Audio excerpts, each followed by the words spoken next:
सकेती road जाम की call Gurnam Singh चुन्नी जी द्वारा दी गई है, क्योंकि कल शंभू बॉर्डर और खनौरी बॉर्डर पर सरकार ने पूरा आतंक ढाया है और सीधी गोली किसानों पर चलाई है, जबकि गोली चलाना तो किसी तरह भी लोकतंत्र में एक्सेप्टेबल नहीं है और ना ही पुलिस प्रोटोकॉल में आता है।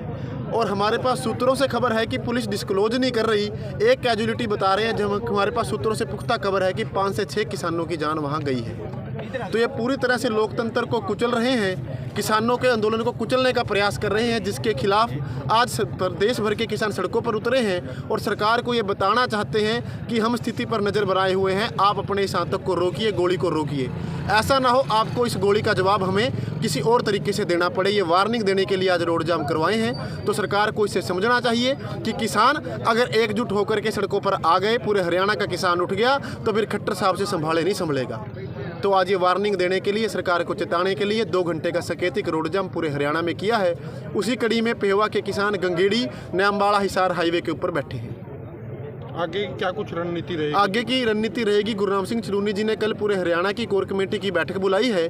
कल भी हमने आपातकालीन मीटिंग बुलाई थी, लेकिन उस समय सरकार ने वार्ता के लिए बुला लिया था, लेकिन दोपहर बाद वहां गोली चला दी।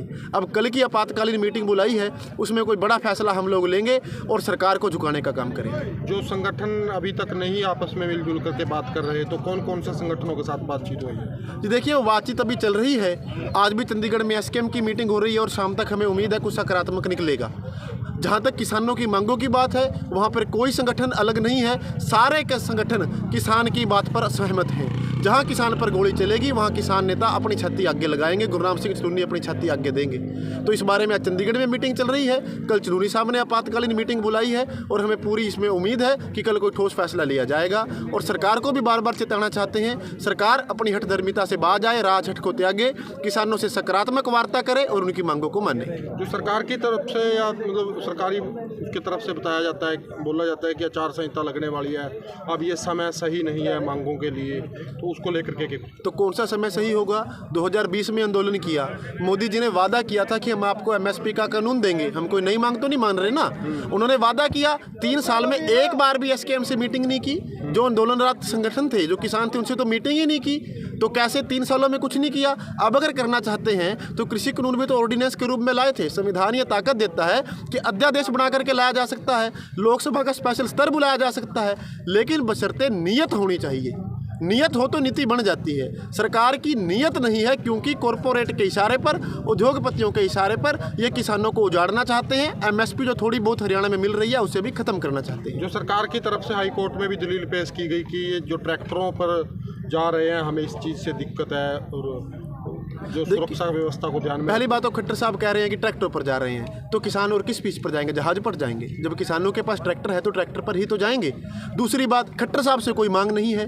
खट्टर साहब तो राइट टू फ्री मूवमेंट का उल्लंघन कर रहे हैं रास्ता रोक के। किसान तो दिल्ली जाना चाहते हैं, किसानों ने तो हिंसा नहीं की। हाई कोर्ट ने कल बाकायदा हरियाणा सरकार को फटकार लगाई है कि आपने रास्ते क्यों रोके हैं। आप रास्ता कैसे रोक सकते हैं किसी का आने जाने का? आपने तो धक्के से हरियाणा को महाभारत का युद्ध का क्षेत्र बना लिया। ये खट्टर साहब की नाकामयाबी है। ये मोदी के कठपुतली है केंद्र सरकार की, जहां से जो आदेश आता है उसे करते हैं। अपना इनका विवेक नहीं है।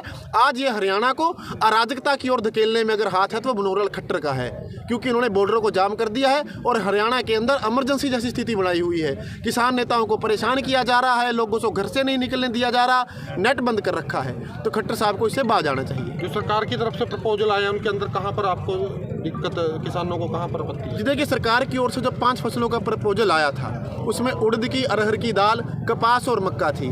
जबकि आप जानते हैं कि उत्तर भारत के अंदर दालें बहुत निम्न मात्रा में होती हैं। हमारी उसमें ये मांग थी, हमने प्रेस कॉन्फ्रेंस भी की थी, कि आप उसमें तेलिया फसलें जो ऑयल सीड हैं, सरसों, तोरिया, सूरजमुखी और बाजरा को शामिल करें, क्योंकि इससे 1.5 लाख करोड़ का